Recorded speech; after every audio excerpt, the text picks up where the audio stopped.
اے رب کائنات جل وعلا تو بے شمار رحمت نازل فرما میرے کریم آقا رحمت عالم صلی اللہ علیہ وسلم پر کتنا کرم فرما دی میرے نبی نے اپنے غریب امتیوں کے لیے، ناتواں امتیوں کے لیے میرے نبی نے کتنا کرم فرما دیا۔ ارشاد گرامی قدر فرمایا جو بندہ نماز تہجد کی نیت کر کے سوتا ہے، سونے سے قبل وہ ذہن میں رکھتا ہے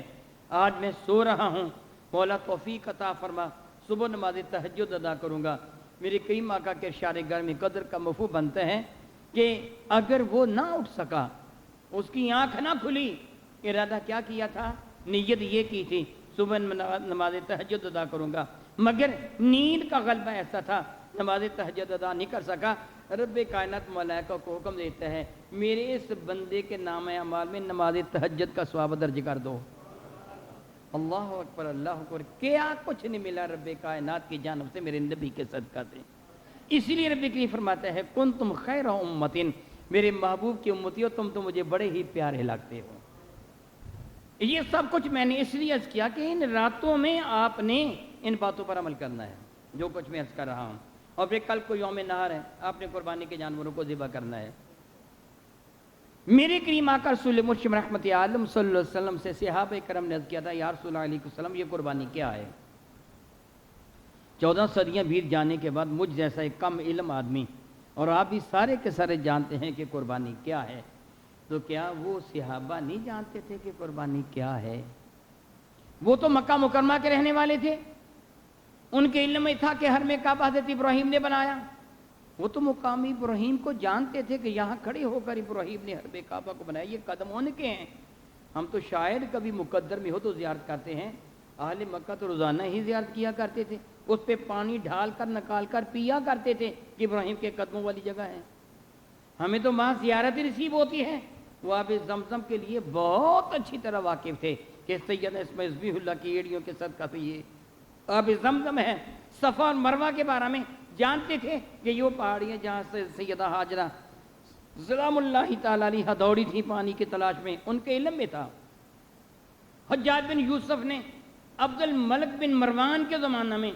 حضرت سیدنا عبداللہ بن زبیر رضی اللہ تعالیٰ پہ جب حملہ کیا تھا تو حرم کعبہ پر سنگباری کی تھی، آگ پھینکی تھی، حرم کعبہ کا پردہ بھی جل گیا تھا اور اندر سینگ لٹک رہے تھے، بعض روایتوں میں ایک سر لٹک رہا تھا، اور یہ سینگ اس قربانی کے جانور کے تھے جو حضرت ابراہیم علیہ السلام نے جانور ذبح کیا تھا، اور یہ بھی جل گئے تھے اس آگ کی وجہ سے، اس آتش کی وجہ سے یہ بھی جل گئے تھے۔ تو کیا اہل مکہ کو پتہ نہیں تھا یہ سینگ کس کے ہیں؟ اندر برتن بھی لٹکا کرتے تھے، شتیر کے ساتھ بندے ہوتے تھے، کیا اہل مکہ کو پتہ نہیں تھا؟ پتہ تھا، بلکہ ان سینگوں کو دیکھا کرتے تھے جو ابراہیم علیہ السلام نے جانور ذبح کیا تھا۔ تو پھر ان کو یہ سوال کرنے کی ضرورت کیوں تھی یا رسول اللہ علیہ وسلم یہ قربانیاں کیا ہیں؟ دراصل اس حقیقت تک پہنچنا چاہتے تھے۔ پھر میرے کریم آقا رسول عربی نے بڑے جامع ترین انداز میں مختصر جواب دیا، یہ قربانی تمہارے جد امجد حضرت ابراہیم کی سنت ہے۔ میں سنت ایک طریقے کو کہا جاتا ہے، ابھی میں نے عرض کیا کہ میرے نبی کے سونے کی سنت یہ ہے، طریقہ یہ ہے، میرے کریم آقا کے چلنے کا طریقہ، میرے اور آپ کے کریم آقا رسول عربی شفیع معظم رحمت عالم تھوڑا سا آگے کو جھک کر چلا کرتے تھے، تیز قدم اٹھایا کرتے تھے، یہ میرے نبی کی سنت ہے۔ پانی نوشی جہاں فرماتے دانی ہاتھ سے پکڑ کر 3 سانسوں میں پیا کرتے تھے، میرے نبی کی سنت ہے۔ کھانا کھانے کا طریقہ میرے نبی کی سنت ہے۔ تو کیا یہ صرف جملہ یہ جان کے سنت ہے گزر جانا چاہیے؟ میرے کریم آقا نے جو فرمایا جی ابراہیم کی سنت ہے، تو کیا ابراہیم علیہ السلام کی سنت یہ ہے کہ جانور کو ذبح کر لو اور گوشت اپنی تجوریوں میں بھر لو، اپنے فریجوں میں رکھ لو؟ ابراہیم کی یہ سنت ہے۔ بتانے کا مقصد کیا ہے؟ آپ سارے کے سارے بڑی عزت والے میرے بھائیوں، میرے بزرگوں، آپ جانتے ہیں کہ ابراہیم علیہ السلام کی اصل سنت ہے کیا؟ اللہ کے نبی تھے، صاحب وحی تھے، ایک مرتبہ ایک مسافر کو، مہمان کو کھانا نہیں کھلایا تھا، جو مشرک تھا، تو رب کائنات نے وحی نازل فرمائی تھی اس کو کھانا کیوں نہیں کھلایا؟ اتنی بات پر بھی وحی نازل ہو جاتی تھی، تو کیا اتنے بڑے واقعہ کے لیے رب کائنات کی جانب سے وحی نازل نہیں ہو سکتی تھی کہ اپنے بیٹے کو ذبح کرو؟ اللہ کے کائنات جبریل امین کو بھیج دیتا، بہت اہم واقعہ ہے، بیٹے کو ذبح کرنا معمولی بات تو نہیں ہے۔ مہمان کو کھانا نہیں کھلایا، وحی نازل ہو جاتی ہے، بیٹے کو ذبح کروانا ہے تو وحی نازل ہی نہیں کی۔ ایک رات خواب آیا جس کو یوم ترویہ کہتے ہیں، حکم ہوا کہ اپنی محبوب شے کو ذبح کر، خواب میں حکم ہوا، آپ نے بیل گائے وغیرہ بیڑے بکریاں وغیرہ ذبح کیے، حکمانی سے اعلیٰ ذبح کر، پھر صاف صاف بتا دیا گیا یوم عرفہ کی شب کہ اپنے لخت جگر کو ذبح کر خواب میں، اس لیے آپ نے فرمایا تھا یا بنیا انی اری فی المنام انی اذبحک فانظر ماذا تری، میرے بیٹے میں نے خواب میں دیکھا کہ میں تجھے ذبح کر رہا ہوں، بتا اس سلسلے میں تیری رائے کیا ہے؟ خواب دیکھا ہے نا، وہی تو نازل نہیں ہوئی۔ دعا مانگ سکتے تھے مولا تعالیٰ تو میرے لیے واضح فرما، یہ خواب مجھے آ رہا ہے، کیا اس خواب کی یہی تعبیر ہے کہ اپنے بیٹے کو ذبح کر دوں؟ ابراہیم نے پوچھا نہیں ہے، عمل کیا ہے۔ اور ابراہیم کو خواب میں اشارہ ملے تو وہ فوراً رب کا حکم مان لیں، اور تمہیں تو کئی 100 مرتبہ قرآن پاک پہ کہا نماز پڑھو نماز پڑھو نماز پڑھو، کہ تم نہیں پڑھتے ہو، پھر ابراہیم کی سنت پر عمل تم نے کیا کیا؟ تم لوگ کو تو میرے نبی نے واضح طور پر کہا فلاں کام کرو فلاں کام سے بچو، ابراہیم کو تو اشارہ کیا تھا، وہ اشارے کو مان گئے، تم واضح حکموں کو ماننے سے انکار کر رہے ہو۔ اور پھر میرے نبی نے عمل کر کے دکھایا، میری اور اپنی ماں سیدہ زاہدہ طیبہ طاہرہ عائشہ صدیقہ رضی اللہ تعالیٰ عنہ اس حدیث مبارکہ کے راوی ہیں، میرے نبی نے 2 دمبے منگوائے، مختلف حدیث مبارکہ ہیں، 2 دمبے منگوائے جو چت کو برے تھے۔ ایک روایت پہ میرے کریم آقا نے فرمایا تھا ایسے دمبا لے کے آؤ جو سیاہی میں دیکھتا ہو، سیاہی میں بیٹھتا ہو اور سیاہی میں چلتا ہو، مراد یہ ہے کہ جس کی آنکھوں کے گرد سیاہ ہلکی ہوں، جس کا پیٹ سیاہ ہو، جس کی چاروں کھر سیاہ ہوں، جس کو اب چت کو برا کہتے ہیں یا پنج کلیانہ کہتے ہیں، خوبصورت ہوتا ہے، سینگوں والا لے کے آؤ۔ ایسے دمبے پیش کیے گئے، میرے کریم آقا رسول بھی نے ان کو زمین پر لٹایا، اور زمین پر لٹا کر چھری نہیں پھیری بلکہ اللہ اکبر کیا کیا، اللہم منکا ولکا، اللہ اکبر، کتنی بڑی بات ہے میرے بھائیوں، ذہن نشین فرما لیجئے، آپ نے بھی کل قربانی کے جانوروں کو ذبح کرنا ہے۔ جملے میرے نبی نے کیا عرض کیے تھے بارگاہ رب العزت میں، اللہم منکا، آپ کہتے ہیں یہ جانور میں نے خریدا، میں کہتا ہوں میں نے خریدا، فلاں کہتا ہے میں نے خریدا، دیکھو کتنا بڑا جانور لے کے آیا ہوں۔ میرے نبی نے یہ نہیں کہا میں نے خریدا، اللہم منکا، مولا یہ تیری عطا ہے، یہ تیری طرف سے ہے۔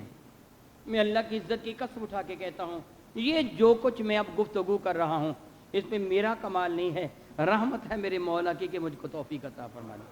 آپ جو نماز جمعہ ادا کرنے کے لیے آئے ہیں کمال آپ کا نہیں ہے، رحمت میرے رب کریم کی ہے کہ آپ کو توفیق عطا فرما دی۔ کتنے وہ ہیں جن کو توفیق ہی نہیں ملی، جن کو اللہ تعالیٰ نے اجازت ہی نہیں دی نماز پڑھنے کی۔ میرے کریم آقا نے کیا کیا، مولا اللہم منکا، مولا یہ جانور تو نے مجھے دیا ہے، یہ تیری طرف سے ہے، ولکا، اس کو ذبح کر رہا ہوں تو اپنے لیے نہیں تیری رضا کی خاطر ذبح کر رہا ہوں۔ تو بھی یہی کہہ، جب تو جانور ذبح کرنا چاہے نا تو یہ نہ کہے میرا جانور بڑا موٹا ہے بڑا تازہ ہے، دیکھو کتنا بڑا بکرا ہے، اتنا گوشت سے نکلے گا، اور نہیں، ذہن نشین کر لے، میرا رب ارشاد فرماتا ہے نہیں ینال اللہ لحومھا ولا دماؤھا ولکن ینال التقوی منکم، فرماتا ہے تیری قربانیوں کا خون، اس کا گوشت میں ملاحظہ نہیں فرماتا، میں تو تیرے تقوی کو دیکھتا ہوں، تیری نیت کیا ہے۔ وہ جانور ذبح کرنے سے پہلے تو سوچ رہا ہوتا ہے میں اس کی ران اپنی بیٹی کو بھیجوں گا اور اس کے دوسری ران سسرال کے ہاں بھیجوں گا، کلیجی میری بیٹی بڑے شوق سے کھاتی ہے اس کے لیے پکاؤں گا، سری میں سنبھال کے رکھوں گا، پائے فلاں بڑے شوق سے کھاتا ہے۔ اے تو اپنے لیے ذبح کر رہا ہے، رب کے لیے کیا کیا ہے؟ میرے نبی نے یہ کیا تھا مولا کہ میں ذبح ہی تیری رضا کی خاطر کر رہا ہوں، اپنے لیے نہیں کر رہا۔ اور پھر کیا اعلیٰ ترین جملے میرے نبی نے کیے تھے، ان صلاتی و نسکی و محیایا و مماتی، ان صلاتی، میں جو نماز ادا کرتا ہوں اور کروں گا، وہ نسکی، یہ جو میں قربانی ذبح کر رہا ہوں، یہی نہیں، و محیایا، میری زندگی کے ایک ایک لمحہ، و مماتی، میری آخری ہچکی، للہ رب العالمین، یہ سب کچھ اس اللہ کے لیے ہے جو کائنات کا پالنے والا ہے۔ یہ ہے میرے نبی کی سنت۔ میرے کریم نے قربانی ذبح کرنے سے پہلے، اس جانور کی گردن پر چھری چلانے سے پہلے اپنے رب کے دربار میں یہ عرض کیا تھا اور یہ فرمایا تھا امرت بذالک، میرے رب نے مجھے یہی حکم دیا ہے کہ میں یوں ہی کروں۔ اب جو تو قربانی کا جانور اس نیت کے ساتھ ذبح کرے گا کہ مولا یہ میں جو چھری چلا رہا ہوں اپنی ذات کے لیے گوشت کھانے کی خاطر نہیں، اپنے فریج کو بھرنے کے لیے نہیں، اپنی تجوریوں کو بھرنے کے لیے نہیں، اپنے یاروں کو کھلانے کے لیے نہیں، مولا یہ تو میں تجھے راضی کرنے کے لیے کر رہا ہوں، میرا ہر عمل تیری رضا کی خاطر ہے، پھر یہ قربانی ہے، پھر یہ قربانی ہے۔ اگر ایسے نہیں ہے بلکہ تو قربانی کا جانور ذبح کرنے کے بعد ذرا ٹھہر جاؤ، میں ذرا وہ گول گول جو گوشت ہے نا وہ چن لوں، جی چاہتا ہے قیمہ بناؤں گا، کتنے وہ ابھی بینڈز لگ جائیں گے اور لگ چکے ہیں، جی سالم ران روسٹ کروائیں، فلاں باربیکیو کروائیں، فلاں چیزیں، اور تو کوشش کرتے عید کے موقع پر پیٹ بھر کے گوشت کھائیں گے۔ کوئی اللہ کے بندے گوشت کھانے کے لیے جانور ذبح کر رہا ہے، پھر عید کے علاوہ کسی اور دن ذبح کر لے۔ اگر رب کو راضی کرنے کے لیے ذبح کرے تو پھر رب کی رضا کی خاطر چھچڑے، چربی اور ہڈیاں نہ دے، پھر مولا کو راضی کرنے کے وہ دے جس سے رب راضی ہے۔ یہی حقیقت میں تیرے لیے ہے۔ سیدنا ابو ذر غفاری رضی اللہ تعالیٰ مقامی زبدہ میں تھے، ایک شخص آپ کی خدمت میں حاضر ہوا اور اس نے عرض کیا کہ حضور میں آپ کی خدمت میں آنا چاہتا ہوں، صحابی مصطفیٰ کریم ہے سیدنا ابو ذر، میرے نبی کے صحابی ہیں، زبدہ نامی ایک علاقے کا نام ہے، وہاں تشریف فرماتے ہیں۔ تو آپ نے شرط میں میرے پاس رہ سکتے ہیں مگر ایک شرط ہے۔ اس سے عرض کیا حضور شرط کیا ہے؟ فرمانے لگے جب کبھی میں تجھے اللہ کی راہ میں تقسیم کرنے کا حکم دوں تو وہ تقسیم کرے گا جو میرے مال میں سب سے اعلیٰ ہوگا، وہ تقسیم کرے گا۔ یہ آپ نے کیوں فرمایا تھا؟ دراصل یہ آپ کی اپنی مرضی نہیں تھی، میرے نبی کے صحابی تھے اور جانتے تھے کہ رب کائنات جل اللہ کی رضا کیا ہے، میرے نبی نے تربیت فرمائی تھی۔ اسی تربیت کا صلہ تھا نا کہ صدیق اکبر اپنے گھر کا سارا سامان لے کے آ گئے تھے، اسی تربیت کا صلہ تھا۔ میرے نبی نے ان کے سامنے قرآن کریم کی آیت بارکہ تلاوت فرمائی تھی، لن تنالوا البر حتی تنفقوا مما تحبون۔ لن تنالوا البر، لن نافیہ ہے، ہرگز تم نیکی کو نہیں پا سکتے، لن تنالوا البر، تمہیں کبھی بھی نیکی میسر نہیں آئے گی، حتی شرط ہے، کب تک؟ لن تنالوا البر، ہرگز تمہیں نیکی میسر نہیں، حتی یہاں تک کہ تنفقوا ما تحبون، خرچ وہ کرو جو تمہیں پسند ہے اپنی ذات کے لیے۔ اپنے لیے گول گول گوشت رکھ لے اور ہڈیاں جو تجھے پسند نہیں ہیں، چربی چھچڑے جو تجھے پسند نہیں ہیں، وہ خرچ کر کے پھر دعوے کے ساتھ کہے گی جی میں نے قربانی ذبح کی، اللہ کی راہ میں خرچ کیا۔ میرے اللہ نے قرآن کریم میں فرمایا نہیں پہنچو گے نیکی کو، خرچ وہ کرو جو تجھے پسند ہے، وہ خرچ کر۔ سیدنا ابو ذر غفاری اسی پہ عمل کرتے تھے، فرمایا کہ وہ خرچ کرنا جو سب سے اعلیٰ ہے۔ تھوڑے دن گزرے تھے، اس آدمی کو یہاں ان کے یہاں رہتے ہوئے ایک قافلہ آ گیا مسافروں کا۔ ابو ذر غفاری فرمایا کہ وہ دیکھو کچھ فاصلے پر ایک قافلہ اترا ہے، اور جہاں قافلے والوں کے گھر گن کے ہر خیمے کو گننا، اور فرمایا کہ یاد رکھنا ان خیموں میں ایک گھر ابو ذر کا بھی شامل کر لینا، مثلا وہ 20 ہے تو 21 گننا، 21 ہے تو 22 گننا، 30 ہے تو 31 گننا، اللہ حاضل کیا ایک گھر میرا بھی اس میں شامل کر لیں۔ اس نے آ کے بتایا حضور اترے ہیں، فرمانے لگے 1 اونٹ کافی ہو جائے گا، جا طویلے میں 1 اونٹ پکڑ کے لا، اس کو نہر کر اس کا گوشت بنا، یاد رکھ سب گھروں میں برابر کا جائے، ابو ذر کے گھر بھی اتنا ہی آئے جتنا خیمہ میں گیا ہے۔ اب وہ غلام وہ رہنے والا آپ کا خادم طویلے میں گیا، ایک بڑا موٹا تازہ اونٹ تھا، بڑا خوبصورت اونٹ تھا جس پر ابو ذر غفاری سواری کیا کرتے تھے، بڑا فرما بردار قسم کا اونٹ، اس سے پہلے سے پکڑ لیا، پھر خیال کیا ابو ذر اس پر سواری کرتے ہیں، بڑا ہی تابع فرمان یہ اونٹ ہے، ادھر ادھر بھاگتا نہیں ہے، بڑی تسلی کے ساتھ آپ اس پر سواری فرما لیتے ہیں۔ اس کو چھوڑ دیا، دوسرا اونٹ پکڑ لیا، جو گوشت اتنا ہوگا مگر خوبصورت اتنا نہیں تھا۔ جب وہ باہر لے کے آیا نہر کرنے کے لیے، ذبح کرنے کے لیے، سیدنا ابو ذر غفاری کی نظر پڑ گئی، بلند آواز سے چلا کے فرمایا ٹھہر جا، اس کو ذبح نہ کر۔ وہ بندہ روک گیا، فرمایا کہ طرح بڑے غصہ میں تھے، فرمانے لگے اگر تو تجھ سے ہو گئی ہے غلطی تو میں معاف کرتا ہوں، اگر غلطی نہیں ہے جان بوجھ کے تو نے ایسے کیا تو دفع ہو جا، تو میرے پاس رہنے کے لائق نہیں ہے۔ وہ شخص کہنے لگا حضور میں آپ کی بات سمجھ گیا ہوں، میں نے پہلے وہی اونٹ پکڑا تھا جو موٹا تازہ ہے، بڑا خوبصورت ہے، مگر مجھے علم تھا کہ جب سے میں آیا ہوں آپ اس اونٹ پر سواری فرماتے ہیں،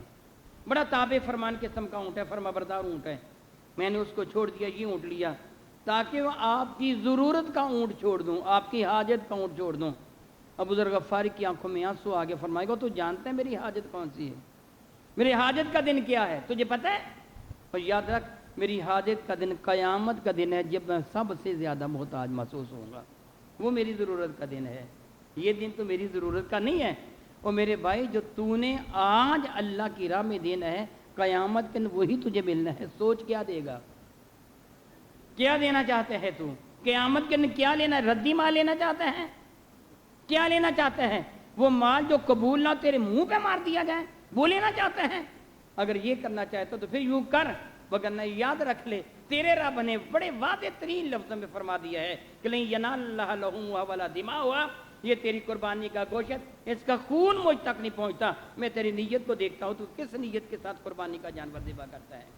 میرے نبی نے فرمایا تھا یہ تمہارے جد امجد ابراہیم کی سنت ہے۔ ابراہیم علیہ السلام نے کیا دنیا والوں کے سامنے ثابت کیا تھا؟ اگر میرا مولا مجھے حکم دے، حکم نہیں اشارہ، حکم تو بہت بڑی بات ہے، ہمیں حکم دیا گیا ہے، ابراہیم کو اشارہ کیا گیا تھا، انہوں نے جانور اپنے لخت جگر کی گردن پہ چھری رکھ دی تھی، تو جانور کو ذبح کرتا ہوا یہ عرض کر کے مولا یہ تیری رضا کی خاطر ہے، یہ تو نے مجھے توفیق دی ہے، یہ جانور جو میں نے خریدا ہے جتنے کا خریدا، تیری عزت کی قسم میری ہمت نہیں تھی، یہ تیری عطا فرمودہ توفیق سے ہے، یہ تیرے لیے ہے، میں اپنے لیے ذبح نہیں کر، تیرے لیے ذبح کر، تیری رضا کے لیے ذبح کر رہا ہوں، میری جانب سے قبول کر لیں۔ اے رب کائنات جل والا یہ کہیے میں کہوں گا، یہ کہیے مولا میں تیرے حضور وعدہ کرتا ہوں، اے رب کائنات جل والا میں تیری نافرمانی نہیں کروں گا، یہ میں گردن جانور پر، یہ بکرے کی گردن پر، یہ بیل گائے کی گردن پر چھری نہیں چلا رہا، تیری رضا کی خاطر اپنی خواہشات کی گردن پر چھری چلا رہا ہوں، میں اپنی مرضی نہیں کروں گا۔ میرے نبی نے یہ فَإِنَّ الصَّلَاةِ وَنُسُكِي وَمَحْيَايَ، میری زندگی کا ایک ایک لمحہ جو آئندہ گزرے گا وہ تیری رضا کی خاطر گزرے گا، مولا جو مجھے موت آئے گی تیری رضا کی خاطر موت آئے گی، یہ ہے ابراہیم کی سنت۔ مولا یہ تو جانور ہے نا، مجھے تیری عزت کی قسم اگر تو مجھے حکم دے نا کہ اپنے بیٹے کو ذبح کر، تیرے نبی نے حکم دیا ہوتا میں انکار نہ کرتا، اپنی جان بھی تیرے نام پر قربان کر دیتا، یہ ہے قربانی کی حقیقت۔ کل آپ جانور ذبح کریں تو اسی نیت کے ساتھ ذبح کریں، اور کوشش کریں کہ اللہ کی راہ میں وہ خرچ کریں جو تمہیں سب سے زیادہ پسند ہے۔ اگر آج آپ نہیں کھائیں گے اللہ کی راہ میں دے دیں گے تو قیامت کے دن سے کہیں اعلیٰ رب کریم آپ کو عطا فرما دے گا۔ اسی لیے میرے نبی نے ارشاد فرمایا تھا قربانی کے جانور کو خوشی خوشی ذبح کرو، یاد رکھو اس کے خون کا پہلا قطرہ ابھی زمین تک نہیں پہنچتا کہ رب کائنات قبول فرما لیتا ہے، اور قیامت کے یہ جانور اپنے کھروں کے ساتھ، اپنے سینگوں کے ساتھ مکمل طور پر آئے گا، اپنے بالوں کے ساتھ آئے گا۔ اور اگر تو اپنے مولا کو راضی کرنے کے لیے، کیا بھلا اپنے مولا کو اپنی ذات کے لیے نہیں، گوشت کھانے کے لیے نہیں، اپنے مولا کو راضی کرنے کے لیے تو جانور ذبح کرے گا تو تیرا رب اس جانور کے ہر بال کے بدلہ میں تجھے نیکی عطا فرما دے گا۔ عرض کیا گیا تھا کہ بھیڑ پر تو بہت زیادہ بال ہوتے ہیں، میرے نبی نے فرمایا تھا ہر بال کے برابر نیکی میسر آ جائے گی۔ میرے بھائیوں گوشت کھانے کے لیے ذبح نہ کرنا، سارا سال کھاتے ہو اس نیت سے ذبح نہ کرنا، یہ تو قریب نے کرم کیا کہ گوشت کھانے کی اجازت دے دی ہے کہ ایک حصہ خود کھا لو، دو حصے تقسیم کر لو، یہ تو ان کا کرم ہے، وگرنہ گوشت کھانے کی نیت سے ذبح نہ کرنا،